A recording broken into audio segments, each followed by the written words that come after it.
你这是在跟我求婚吗？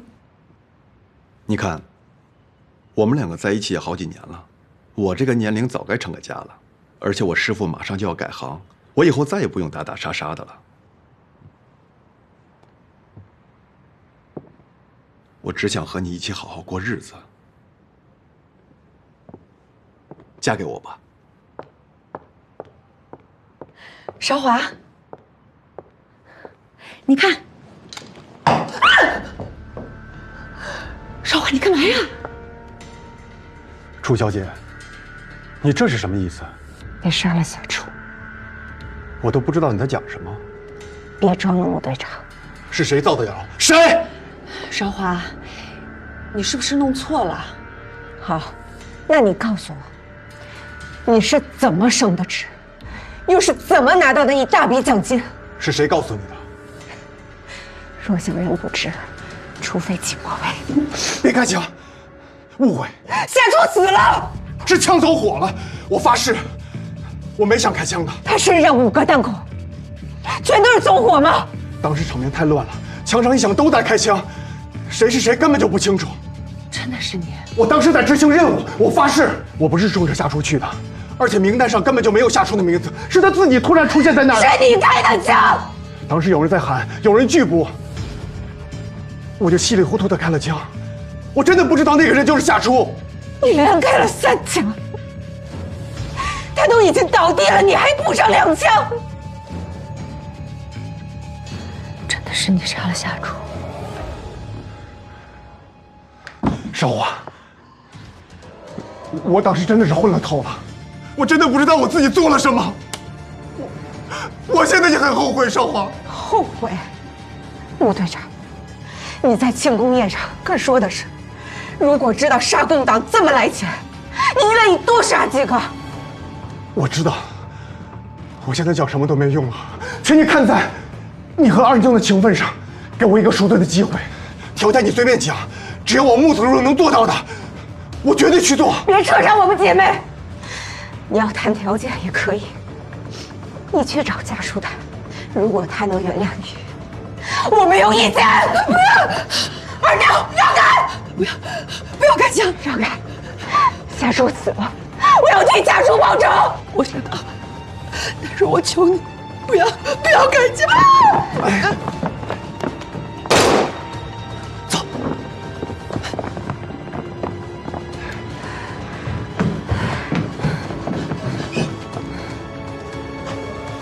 啊！把枪放下！这个臭女人差点杀了我！我让你把枪放下！出去！穆子若，你要是敢开枪，我保证你下半辈子再也见不到我了。你，阿娘，哎，都在这儿。文之秋，老穆，不是我说你太没风度了，拿枪对着女人呢，真是。别动！大哥，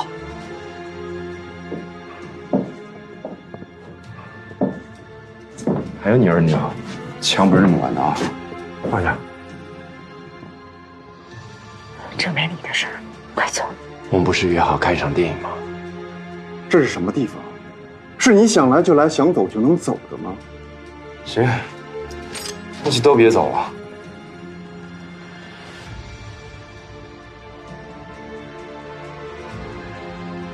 你可以走，但是他不行。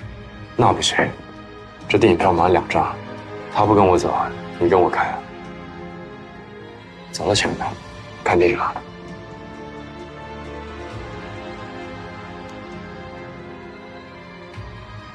走。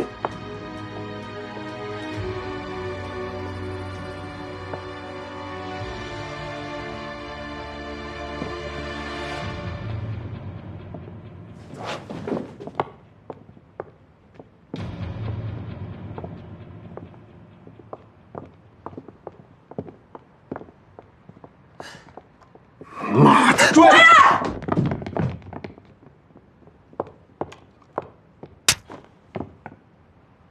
我跟韶华从小到大过命的姐妹，为了你这么个男人，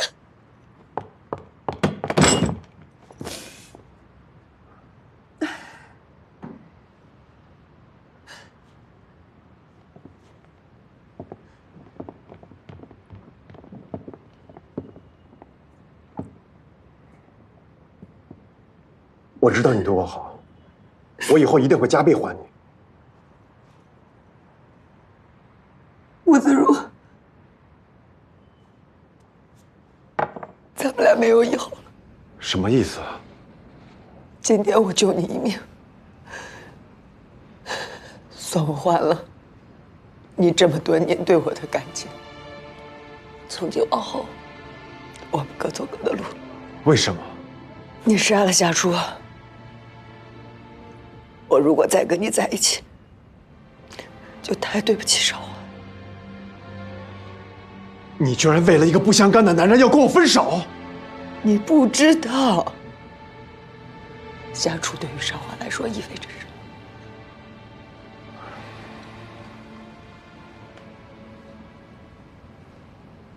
从今往后，你不许去找少华，更不能动他一根汗毛。就算我不动他，他也不会放过我。一次就多福了。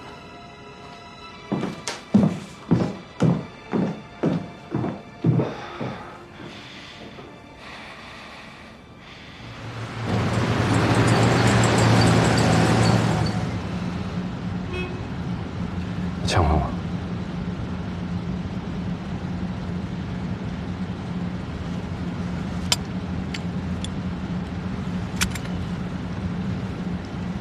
你怎么知道我拿了你的枪？有我家钥匙，知道我枪藏哪了，也没别人了。对不起。不是我说你在想什么啊？不让我去跟王国栋同归于尽，你现在来找穆子如，抓他陪葬啊？脑子呢？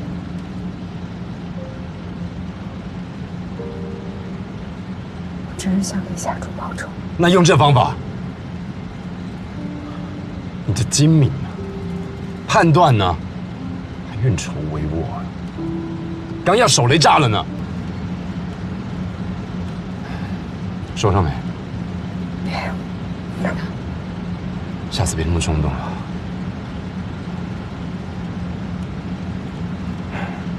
穆子如不会放过你的。不想放过他的人，只怕更多。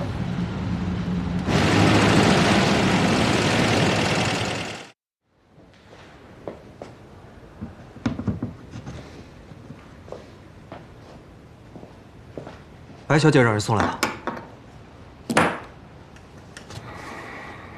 他还是走了。大哥，别伤心，过2天你再买个大钻石给白小姐，说不定她就回心转意了。恐怕要2克拉的钻石才能让他回来。那就买呗。买呗？你知道2克拉的钻石多少钱吗？至少500大洋。啊！大哥，有大生意！我朋友想要这3个人永远消失。我们只做正经生意。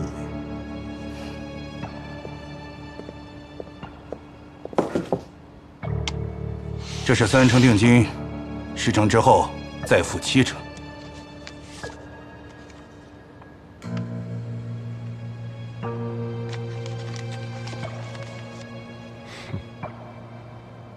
你们老板还挺懂规矩的。下周3有个饭局，到时候这3人都会出席。席上是你们动手的最好时机。席上还有什么人？放心，宴席7点开始，但是这3个人的请柬是6点，所以席上不会有其他人。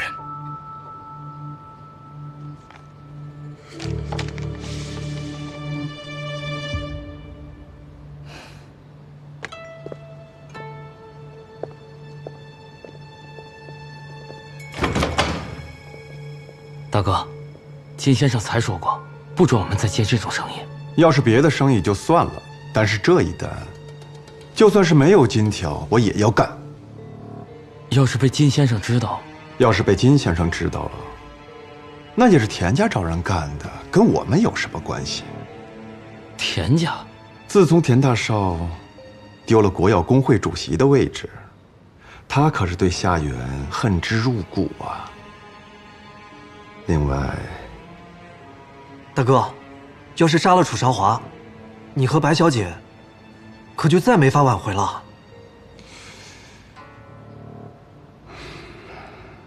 先搞钱。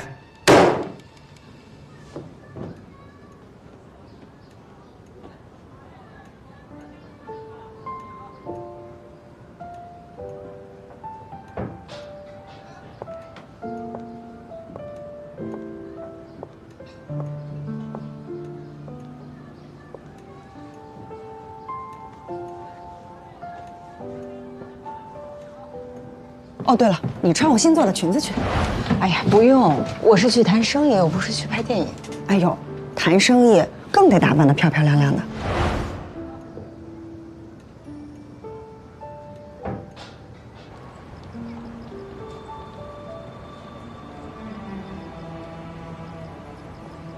我的这根给你，当年你把它扎在头上，是济州药市上最美的女孩。不管你遭遇了什么。你在我心里，永远都是最美的女孩。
都还挺准时的。大哥，进去吧。包房都确认过了。啊，确定，202。他们的脸兄弟都记下了，照片给他们都看过了。宋柯。哎。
先生，你们的菜已经上齐了，请慢用。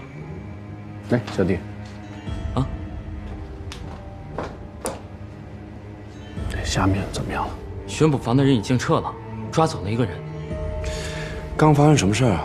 好像是巡捕房一个捕头过生日，青帮小弟竟然去闹事，双方居然开枪了。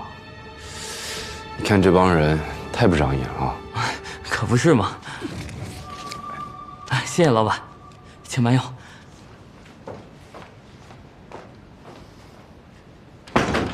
你们觉得这事会闹多大？应该不会太大，但这事儿会埋下一颗种子。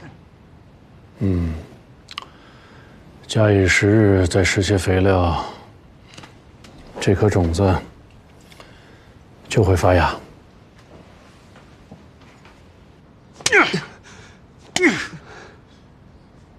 我3令5申，既然上岸了，就不准再沾过去那些肮脏的生意。你竟然还敢接买凶的活儿，拿我的话当他们放屁呀！师傅，是田大少找上门，我以为您知道此事，才赢下的。还敢糊弄我！我问过田大少，他说这事儿跟他没关系。现在这档口，他肯定不承认。你这是背着我借私火，啊！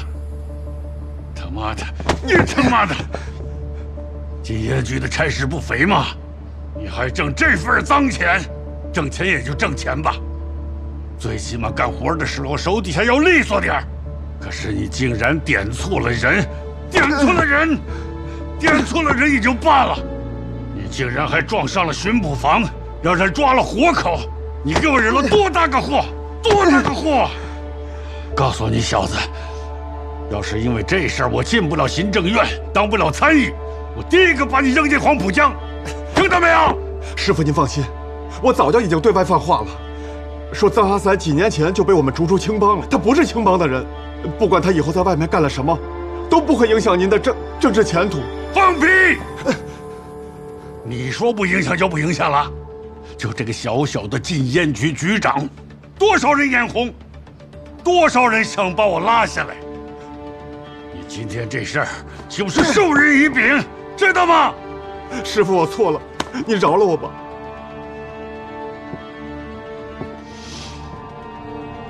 巡捕房的事，自己花钱去摆平，再让我知道你罔顾师命、自作聪明给我惹祸，我绝不饶你！我知道了，师傅，你放心。滚！滚！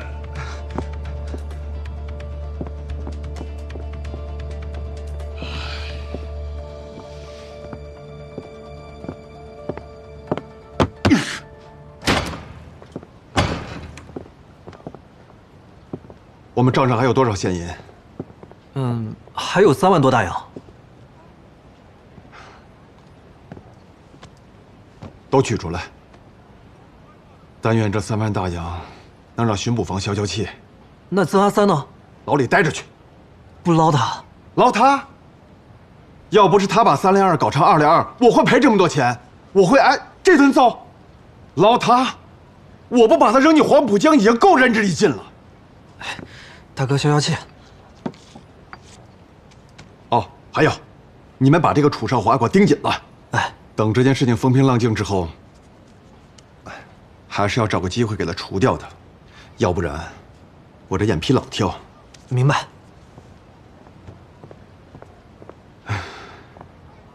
这穆子如肯定得老实一阵子了，但我觉得他还是会想到找机会对你下手。我希望那颗种子赶紧发芽。商家对外说是汉口来的药材，但是搬货的工人偷偷拆了一袋，发现里面全是烟土。有多少？20担。哪里的货？哦，是一家苏州的商贸公司，我查了，背后没有大佬。好，终于可以干票大的了。跟所有兄弟说，今天晚上12点行动。哎，回来啊，要严格保密。是。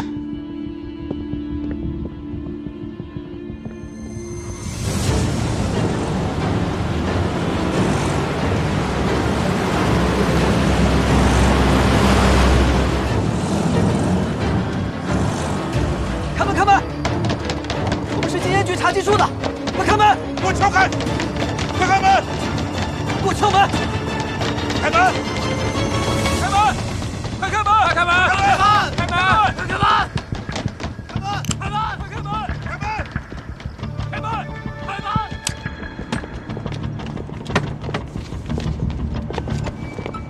处长，在那儿呢。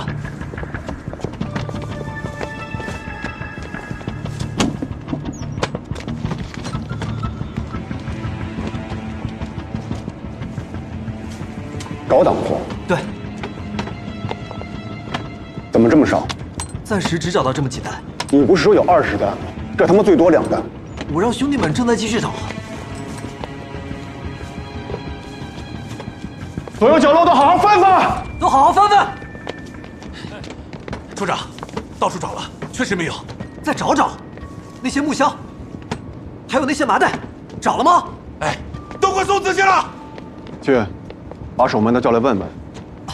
守门的听见风声不对，都跑了。这些人还真识相啊！处长，又说了一遍，确实没有。难道情报有误？我记得他们说的是20弹。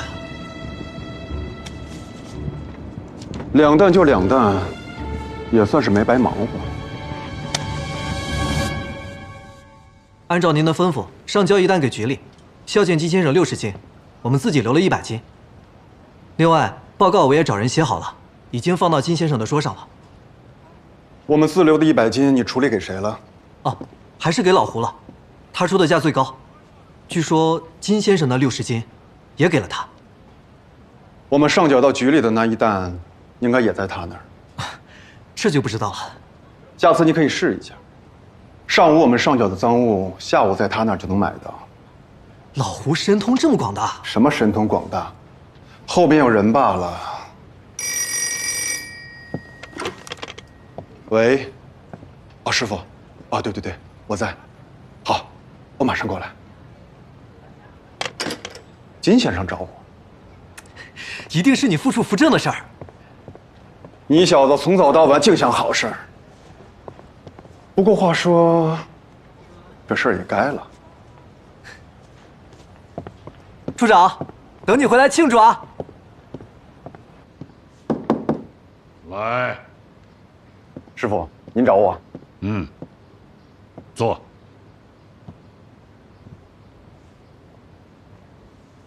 刚刚警备司令部来了个处长，说他们缴获了一批鸦片，暂存在外滩18号仓库。前2天被一群不明身份的人给劫了。18号仓库？那不是？对，就是你刚刚查的那个案子。经过他们的秘密调查，在老胡的烟馆里发现了这批鸦片。一审讯，老胡就全招了。老胡说这鸦片是我们的人卖给他的。妈的！这事儿该怎么处理呀？把老胡给做了，给他们来个死无对证。老胡现在就关在警备司令部里，在警备司令部杀人，你想什么呢？那就找个下面的人当替罪羊，就说他跟老胡内外勾结。这样的话，我们最多就担个视察之责。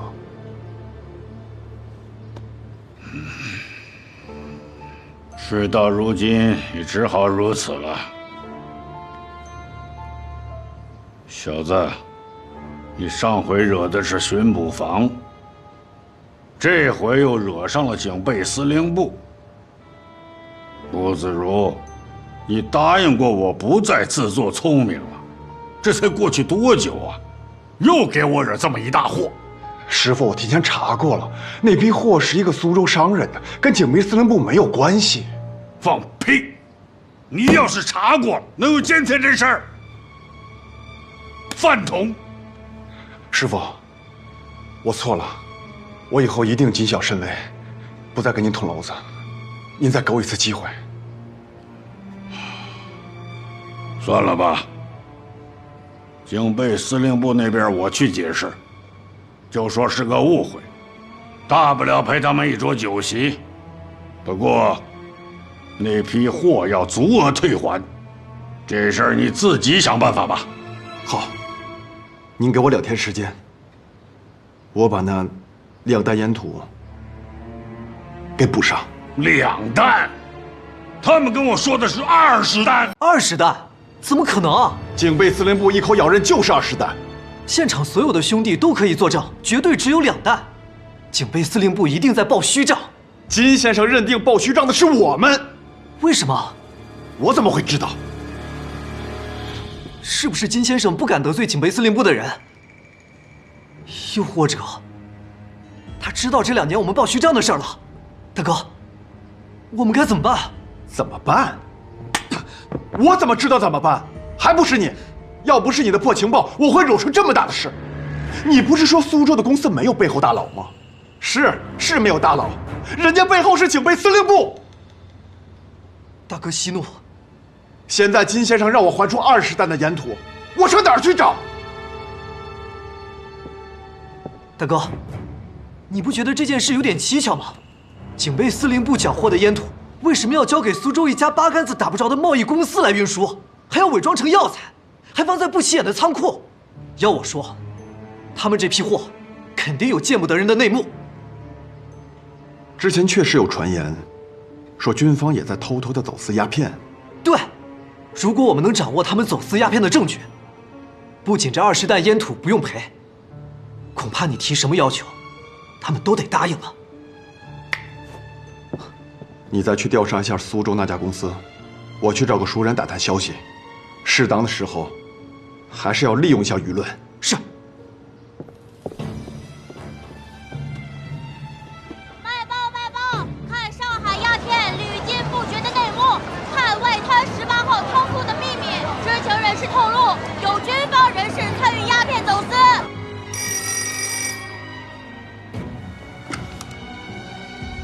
喂，金世荣，我这里是南京财政部。哎呀，财政部，还是这新闻报敢写啊！好，竟然直接点出熊市会的。这边一会儿我跟你问一下。主要采访什么？这大金报一定是被熊市会给收买了，居然说我们禁烟局是贩烟局，混蛋！处长，朝晖日报的记者想要采访你。行啊，纪时报不是也想采访我吗？那就约在一起，我正好跟他们谈谈现在上海的禁烟局势。好。金先生，师傅，滚蛋！老子不敢当你师傅。出什么事了，师傅？我还在帮你大事化小，小事化了。你怎么敢把18号仓库的事通给记者？师傅，不是我，是记者自己查出来的。放屁！我亲耳听到你要接受记者采访。你给我听好了，这件事，要是记者再问，就4个字。不可奉告。要是有人敢私自接受记者采访，我通风报信，就地乱棍打死。师傅，现在社会的舆论对我们有利，上海市民都在呼吁罢免熊式辉呢。有利个屁呀！你以为你招惹的是警备司令部呢？不是他们，那是谁？是他们南京财政部啊！妈个蛋！这回我也保不了你。明天去把那20担烟土还给人家。至于以后的事，就看你自己的命了。哼！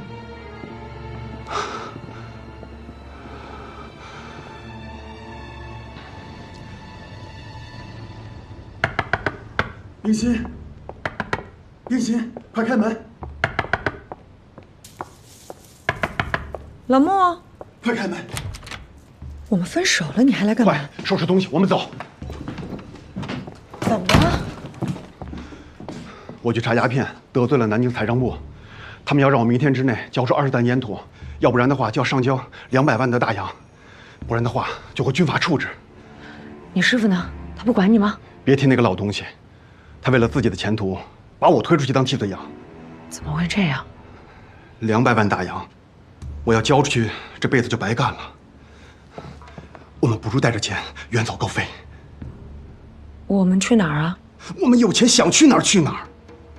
我就这么跟你走了？冰心，你放心，我会一辈子对你好的。二妞，跟我走吧，我会一辈子对你好。我给你买各种好吃的，给你买漂亮衣服穿，买大院子给你住。等将来我发达了，咱俩再回来，我带着你，咱俩风风光光的回齐州。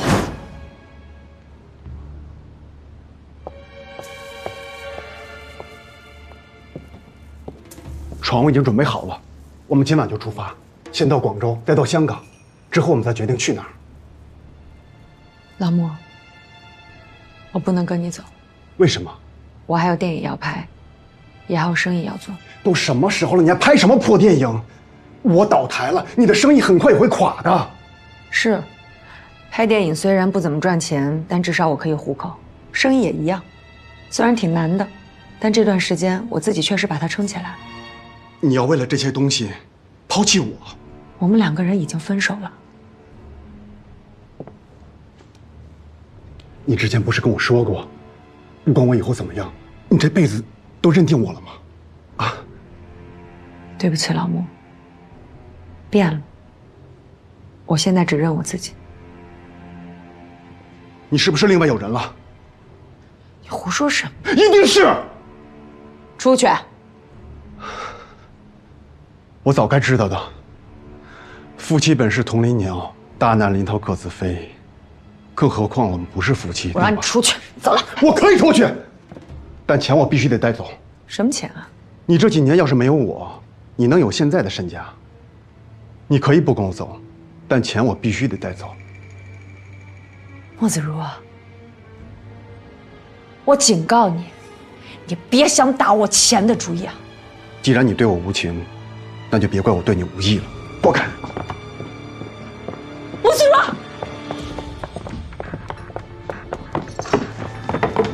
莫子如，你不能这样对我！你停下来！莫子如，我现在就给你师傅打电话，我告诉你要跑！回来！莫子如，你放开！不行，不行，不行，不行，不行！你给我！莫子如，我求你，求你，你别让他！我这是我这么多年所有的家当，不要，不要！莫子如，我求你了，你不要这样对我！躲开！我要杀了你！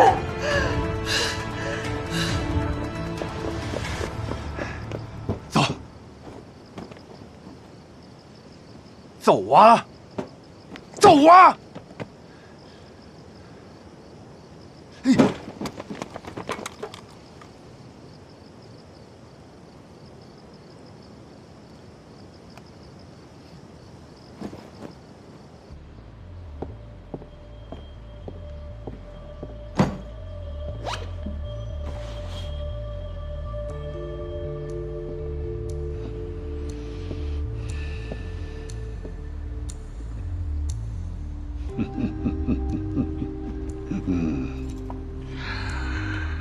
这小子捞了不少啊，美元、英镑，地契存折。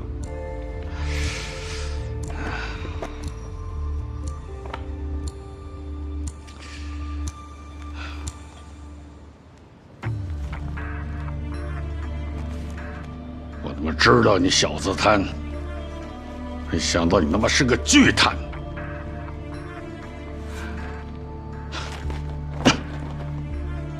死有余辜。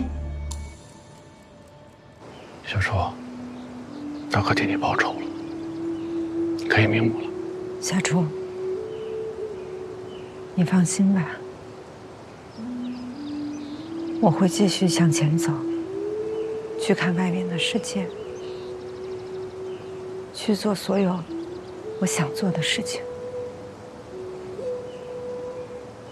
怪我呀，怪我。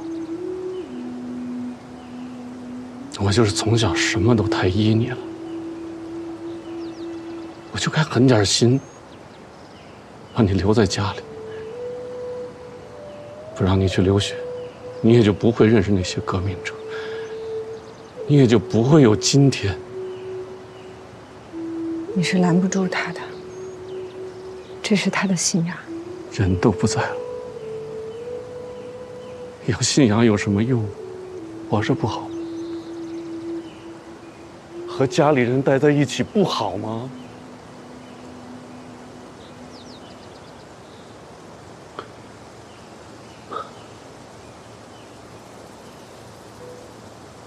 说话。虽然说你跟夏初没有举办婚礼，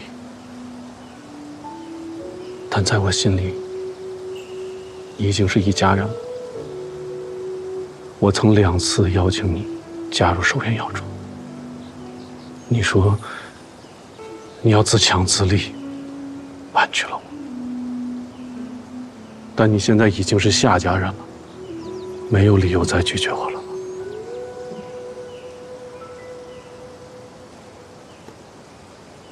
夏老板，我少华，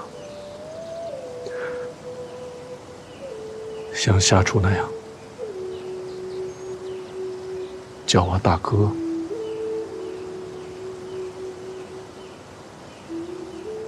大哥，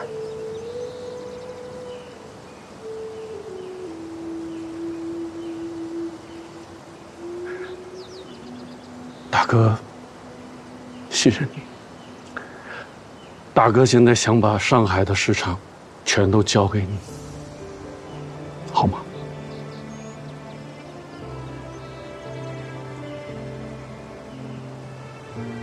但是文氏大药房离不开我，可夏家更需要你啊！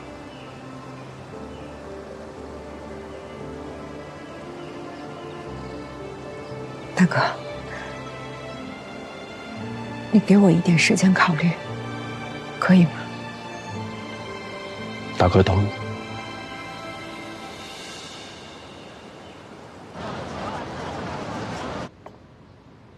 二位请慢用。小姐，您请坐。小姐，小姐，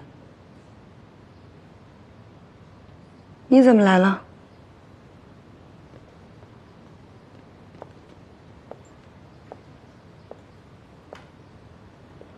你也是来笑话我的？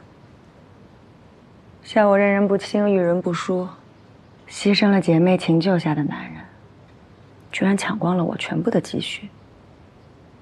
哎，我傻吧？活该这一辈子啊被男人骗。我来吃饭。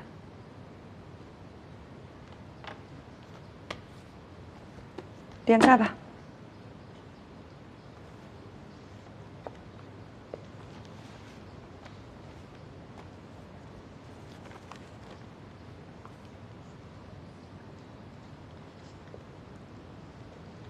我想点半张油饼，齐州药市小摊上卖的1文钱一个的那种，虽然很便宜，但是对当年的我们来说，已经是奢侈的美味。还记得那年，有个人送了你一张油饼，你舍不得吃完，还给我留了半张。给你，快吃，专门给你留的油饼儿。那半张油饼的美味，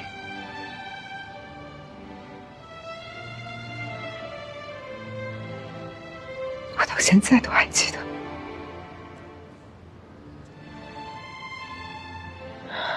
二妞，我们是姐妹，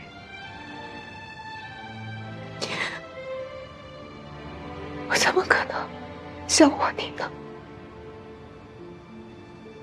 这些年来，我们相互支撑着，拉扯着，从那个烂泥潭里面爬出，一步一步的走到今天。我的苦，就是你的苦，你的痛，也是我的痛。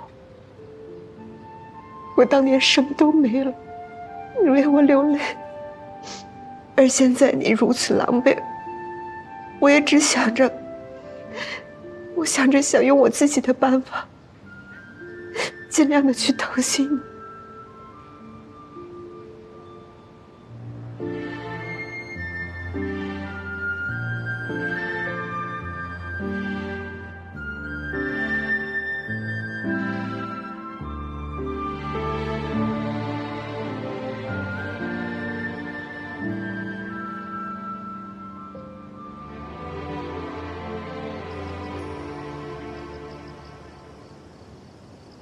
我一直以为穆子如跟其他男人不一样，但是到最后才发现，她比之前任何一个都要可恨。为什么？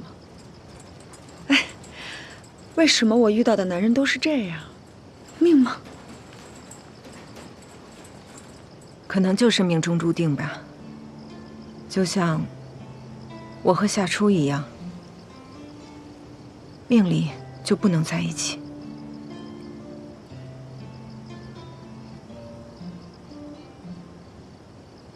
你还好吗？还活着。你呢？生意一天不如一天了，不知道还能撑多久。需要我帮你吗？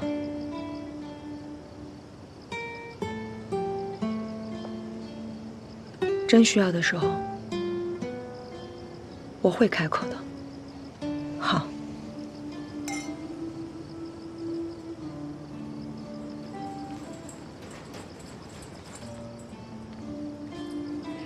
咱俩都是一无所有的来到了上海。你看你现在，生意做得多好。我呢，折腾了一大圈，还是一无所有啊。运气太差。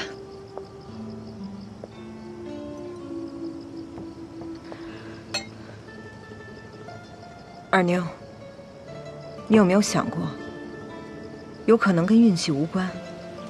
也许是你一开始的路就选错了。你的意思是，我不应该总想着怎么靠男人赚钱，应该像你一样，靠自己。我是想说，自己挣的钱，别人是拿不走的。同意。哦，对了，我要告诉你件事情，夏元想邀请我加盟菊景堂。那你去吗？这是夏元第3次邀请我加入了。于晴呢，他是夏初的哥哥。于理，他给我的舞台，的确要比文氏大药房要大，所以我可能会答应他。哎呀，少华，厉害，你真厉害，真的。你每次在做选择的时候，都拎得清，厉害。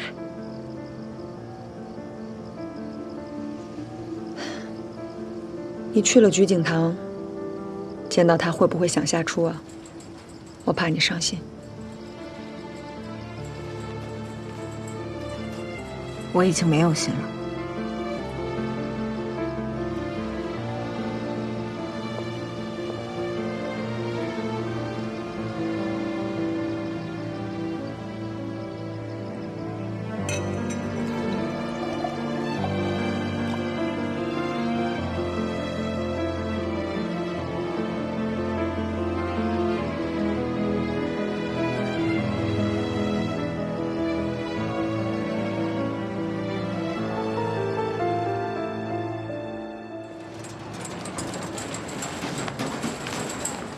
我娘呀，就信得着你们家的药。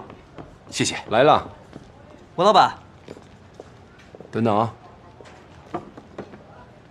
哎，这你带回去，备着吧。谢谢文老板。给你一张新名片。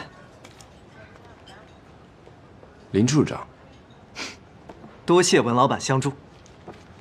老板，您的药已经好了。再见。嗯。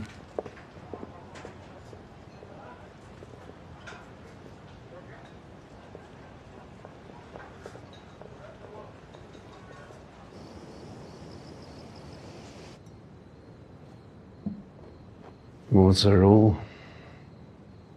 一夜之间就消失了，好像大上海根本就没有这么个人。他们干这行的，不都是这样吗？也是。说说吧，说说行动细节。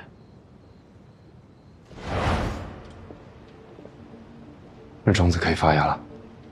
刚收到消息，有20担烟土伪装成的药材从汉口运到了上海，现在就在18号仓库。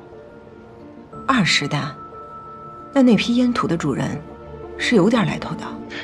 购买这批烟土的是一个在苏州的贸易公司，表面上看起来是没什么背景，可是夏老板花了点钱还有关系，找到背后的控制人，就是财政部长宋子文。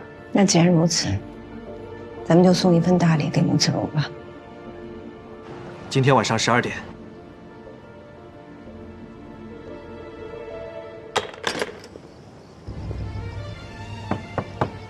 谁呀？我今天早上送货的，单据搞错了，老板要我来换个单，啊，帮我开个门，谢谢啊。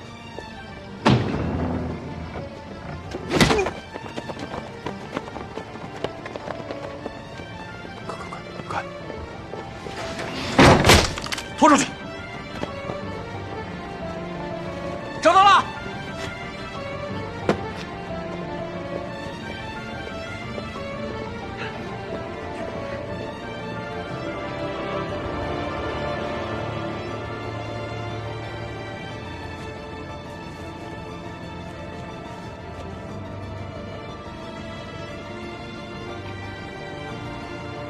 留下2袋，其他全部带走。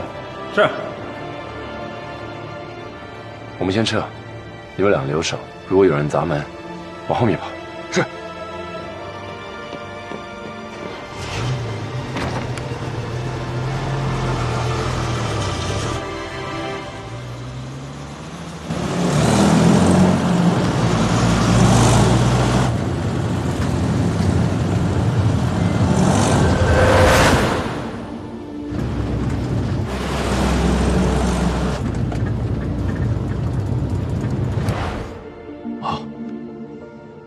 原来是这样啊！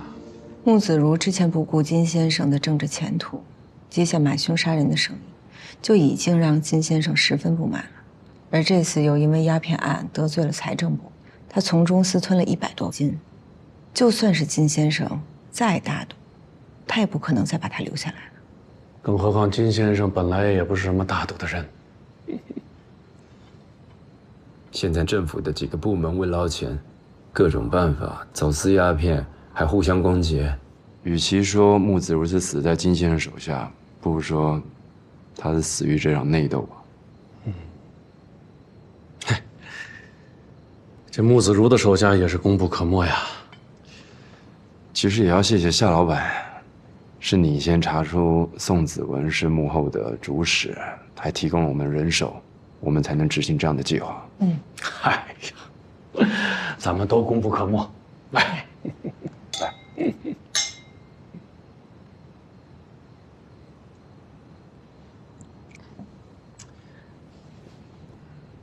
找个合适的时间地点，把这批货销毁吧。销毁？为什么要销毁啊？运去东北不好吗？运去东北做什么？卖呀。卖？当药材卖吗？当什么卖不重要。该不会是卖给鸦片贩子吧？嘿嘿，卖给谁也不重要吧？夏老板，你可不能这么做啊！为什么不能？18担，这可都是钱呐！就为了这点钱就害国害民？这就瞧你说的，这点儿钱，这可不是一点钱，这是100多万，而且这批货本来就是国民政府采购的，它就是国民政府要大大方方卖给国民的，啊，国民政府都能卖，我为什么不能卖？难道我还要跟钱过不去吗？啊，是吧，少华？好了，不说这个了，来吃菜。志秋吃。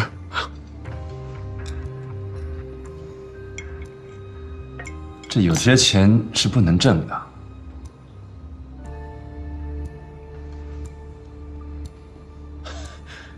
我倒是觉得，一个优秀的商人必须什么钱都挣。夏老板，如果你真把我当兄弟，这次听我的。志秋，什么事儿我都能听你的，但是钱这事儿，你还必须听我的。这计划是我们想出来的，也是我去执行的。这批货交给我们处理吧。志秋，刚才你也说了，这个计划没有我是实施不了的，所以我也有一份吧。行，那这样吧，你的那份我折成钱还给你。那这样，你那份我卖了货多分你1成。夏老板，你这么说我们就很难当兄弟了。志秋，你要这么说，那抱歉了。货已经装船了。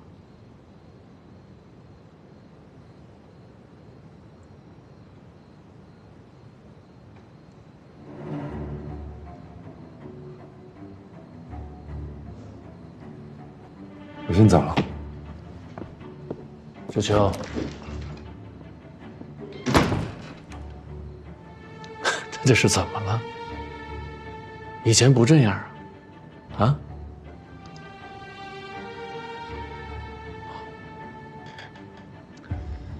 少华，哎，怪我啊，没跟你们商量一下。这次算我的失误，下不为例，好吗？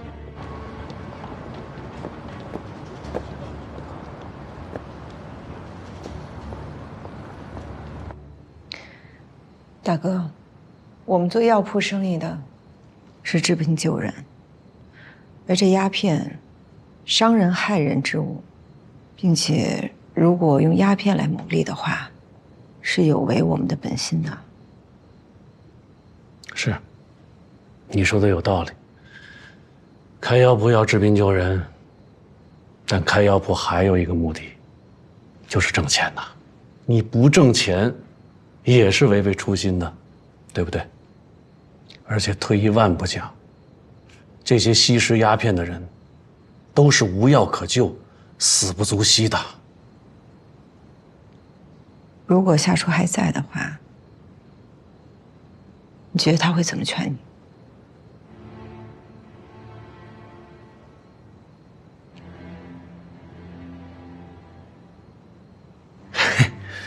好了，少华，不说这些，不说这些。那个，什么时候来菊景堂报道啊？我考虑好了，夏老板，我还是会留在温氏大药房。为什么？因为我觉得我和温之秋在一起更合拍吧。不好意思啊，我也有点急事儿，要赶紧先去忙，就先走一步了。少华，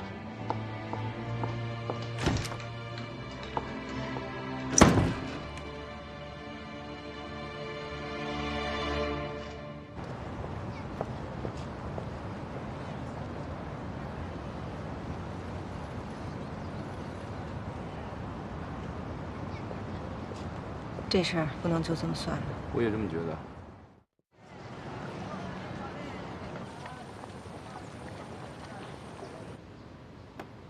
你的好，谢谢。周烨，哎，来签这就可以了。哦，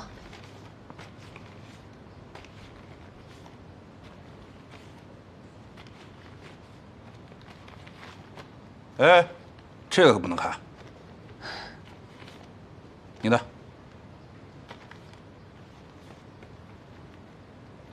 来后面来，签这儿。哎，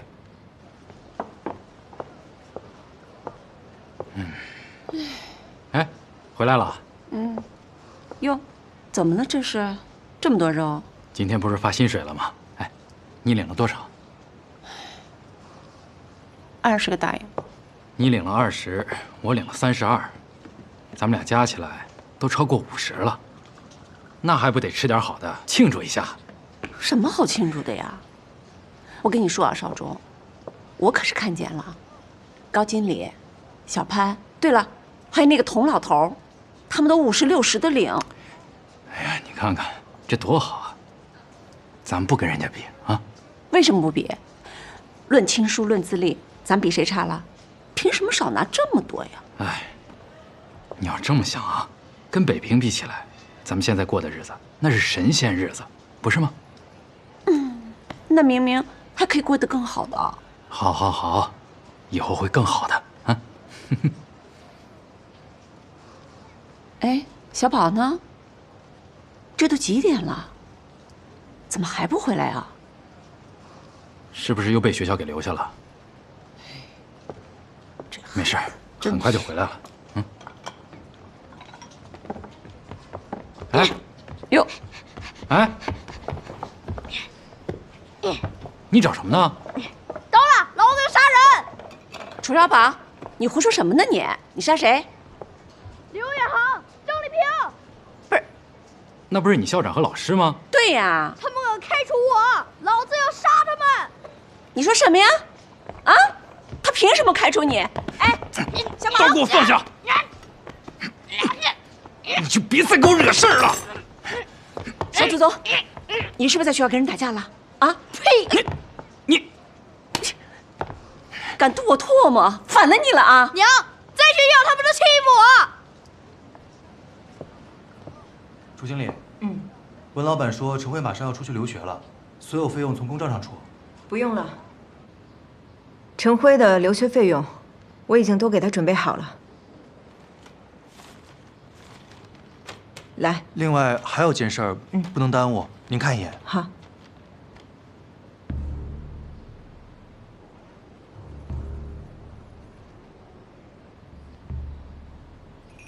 我来处理吧。还有吗？没有了。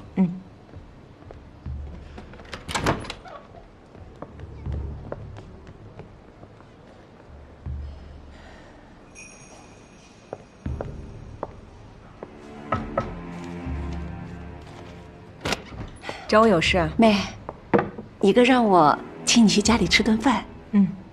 你看我们不是到上海来了吗？能够留下来，全凭你的帮衬。一直说想要谢谢你，但是这不是店里的事儿多，没倒出时间来吗？今天你哥空了，说让我来请你。哎呀，妹，你就别推辞了，好吧？哦，行，好啊，那要不就今天晚上？好。哎呀，太好了，那我回去准备了啊。晚上见。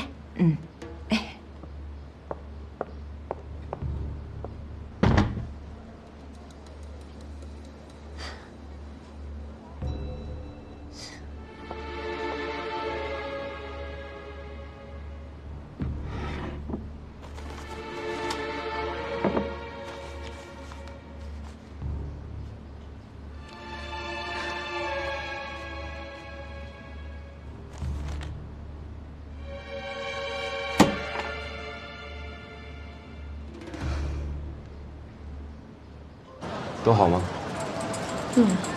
就那样。不过生意还是很让人欣慰的。春江花月因为韶华出了几个主意，有起色了。听说你们恢复从前了，挺好。你呢？我怎么了？还是单身吗？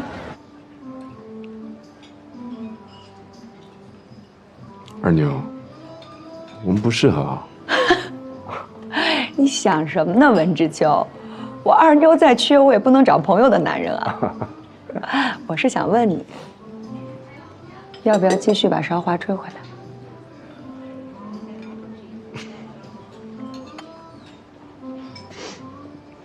算了吧。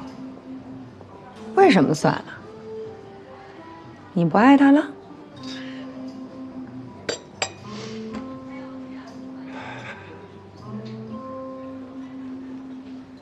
夏初已经不在了。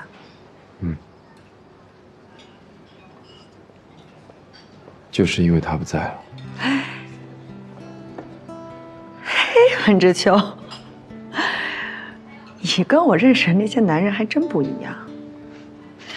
怎么不一样？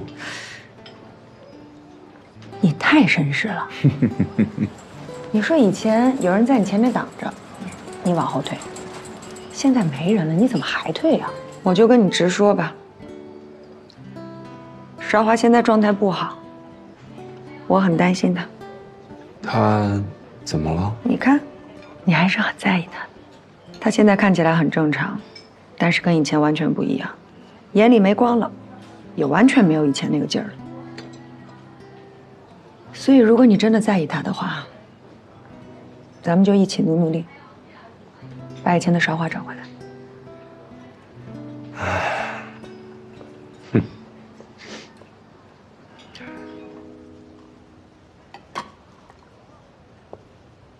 小宝，一会儿姑姑来了，你跟姑姑要说什么话，记住了吗？姑姑，我每次看见你都觉得你比我娘还亲。还有呢？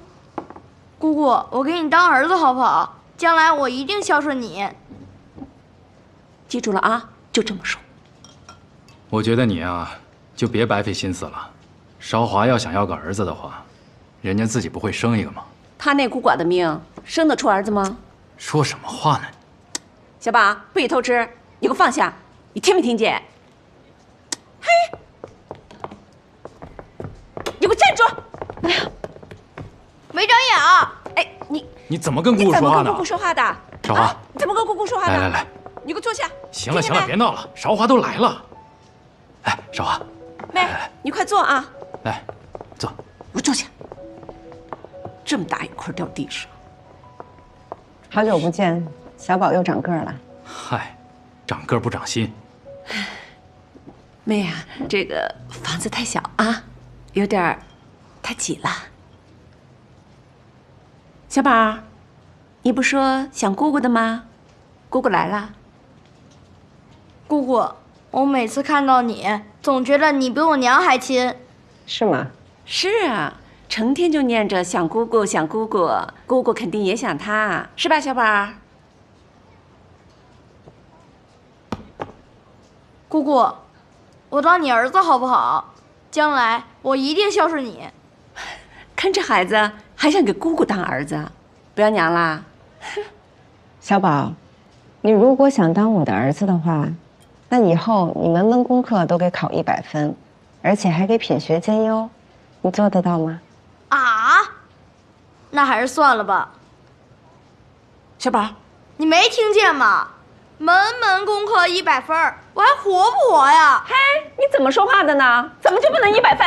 哎，好了小宝，韶华好不容易来家里吃顿饭，别说那些有的没的。这小兔崽子！韶华，来吃菜吃菜。大哥，你多吃点吧啊！我看你最近都瘦了。是吗？哎呀，是啊，妹，你看你哥都瘦了，他在店里呀干活是最多最累的，拿的薪水是最低的。哎，不低。薪水和工作量还有业绩是挂钩的，大哥干多少拿多少，应该还好吧？还好。哎呀，妹，这是你亲哥哥，你就给照顾着点呗。在生活上呢，我是可以照顾大哥的，但是在工作上，如果坏了药铺的规矩的话，那是要出大问题的。哎，啊，对啊，你刚才说到生活了，妹啊，我跟你说，小宝让学校给开除了。为什么？你说男孩子嘛，好一点打个架，那肯定是难免磕着碰着了，好嘛，这校长不依不饶的，不让小宝给念了。韶华，能不能你跟学校那边说一说，再给小宝一次机会？这个，哎呀，妹，咱不求他了，咱们转学。我觉得那个圣方济挺好的，咱们上那儿念。圣方济的学费，你知道1年要多少钱吗？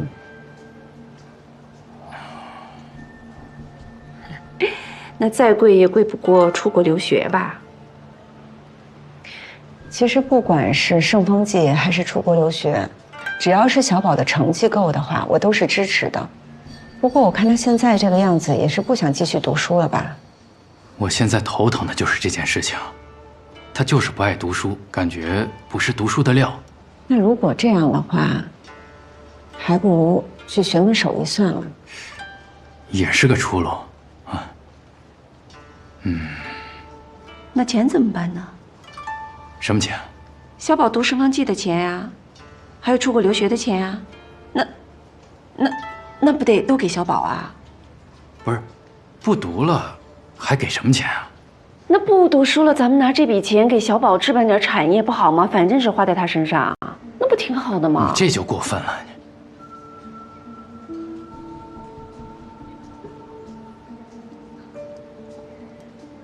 也对哈，不太合适。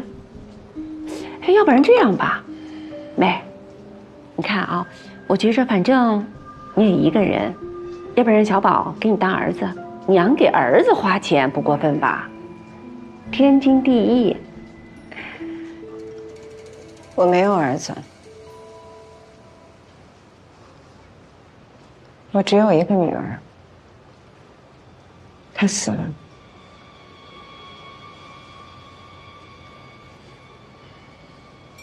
那你的意思是说，小宝不管了，钱也不给了？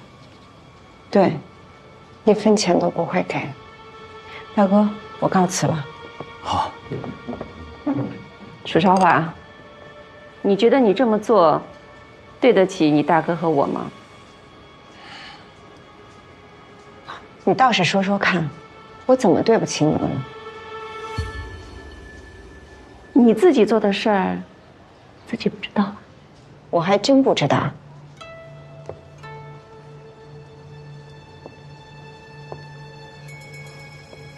你为了和野男人私奔，你杀了陈尔顺全家。你胡说什么？你我没胡说。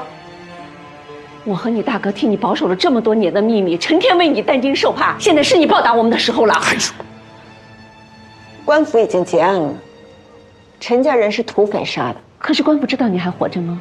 官府知道在出事之前有个野男人在你药铺里进进出出吗？你闭嘴吧！要我闭嘴也行，把你的钱全部转给楚小宝，不然我去警察局告你。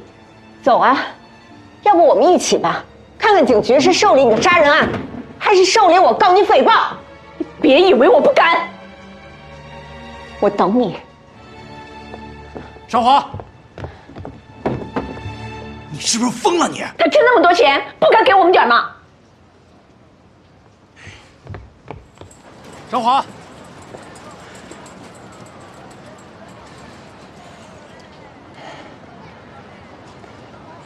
那天晚上的事情，我跟谁都没说过，包括娘。周燕她根本就不知情。刚才她说的那些话，都是她瞎猜的。少华，你对我们一家人的好，我心里明白着呢。但是周燕吧，她就这么一个人，这辈子也就这样了。我也是真拿她没办法。你可以有办法。一直以来，我都是这么告诉自己的。她再不好，也是我老婆。小宝的娘跟着我也吃了不少的苦，还为咱们楚家生了个儿子。我总不能半道上把他给扔了吧？大哥，我今天来其实有另外一件事是要跟你商量的。这段时间，库房的消耗突然增大，进出账也总是对不上。这1个季度以来，就差了100多大洋，我就让小学暗中查了一下。发现有问题的账都是出自周燕之手。这个蠢女人！大哥，这个亏空我是可以添上的，但是周燕不能再待在文氏大药房了。确实不能再待了。这样，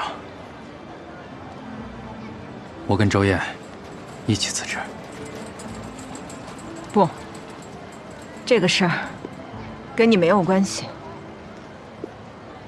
文氏大药房上上下下，有谁不知道我跟他是2口子？现在他干出这样的事情，我怎么可能待下去？这件事情现在只有我、小薛，还有文老板知道。还是算了吧，我也没脸再面对你们。我带着他还有小宝回齐州老家。回老家？老家现在什么都没有了，你们回去该怎么生活呢？再说吧。大哥，别劝我了。其实我们早就该走的。